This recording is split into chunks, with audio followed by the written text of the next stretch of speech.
Kannada star actor Darshan యొక్క పూర్తి పేరు దర్శన్ తూగుదీప. ఇతనికి ఛాలెంజింగ్ స్టార్ అనే ట్యాగ్ కూడా ఉంది. ఇతను కన్నడలో 50కి పైగా సినిమాల్లో నటించాడు. దర్శన్ చాలా రోజుల నుండి తన భార్యకి దూరంగా ఉంటున్నాడు. ఈ దూరం వల్ల పవిత్ర గౌడే అనే కన్నడ యాక్టర్స్తో లివ్ ఇన్ రిలేషన్లోకి వెళ్ళాడు. అయితే వీళ్ళిద్దరూ కలిసి ఉన్న ఫొటోస్ని పవిత్ర తన సోషల్ మీడియా అకౌంట్లో పోస్ట్ చేసేది. ఇది చూసిన రేణుకాస్వామి అనే దర్శన్ యొక్క వీరాభిమాని పవిత్రకి మెసేజ్ చేయడం మొదలెట్టాడు. పవిత్ర కారణంగానే దర్శన్ వాళ్ళ వైఫ్కి దూరంగా ఉంటున్నాడు అని, పవిత్రని దర్శన్ నుంచి త్వరగా దూరంగా వెళ్ళిపోవాలని అసభ్యకరంగా సోషల్ మీడియాలో మెసేజ్ చేసేవాడు. ఈ విషయానికి పవిత్రకి కోపం వచ్చి దీన్ని దర్శన్ దగ్గరికి తీసుకువెళ్ళింది. ఇందువల్ల కోపోద్రిక్తుడైన దర్శన్ చిత్రదుర్గకి చెందిన రేణుకాస్వామిని జూన్ 9న చంపి బెంగళూరులోని కామాక్షిపాయలోని మురికి కాలువలో డెడ్ బాడీని పడేసినట్టుగా గుర్తించారు.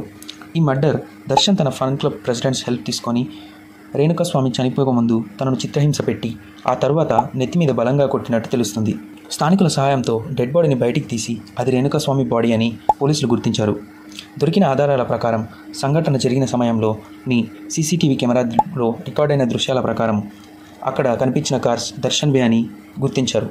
ఈ కేసులో ఇన్వాల్వ్ అయిన వాళ్ళందరినీ 15 days కస్టడీలో పెట్టారు. ఇంకా అందరి ఫోన్లు సీజ్ చేయడం కూడా జరిగింది. దర్శన్ మీద గతంలో కూడా తన భార్య పెట్టిన పోలీస్ కేసు, ఇంకా ఒక హోటల్ స్టాఫ్ మీద చేయి వేసుకున్నట్టు కేసు కూడా ఉన్నట్టు తెలుస్తుంది. కానీ వీటన్నిటిని తన డబ్బు పలుకుబడి యూజ్ చేసుకుని బయటికి వచ్చేశాడు. ఈ సంఘటనపై మీ అభిప్రాయం ఏంటో మా కామెంట్స్లో చెప్పండి. ఇలాంటి మరిన్ని వీడియోస్ కోసం ఛానల్ని సబ్స్క్రైబ్ చేసుకోండి. Thank you for watching.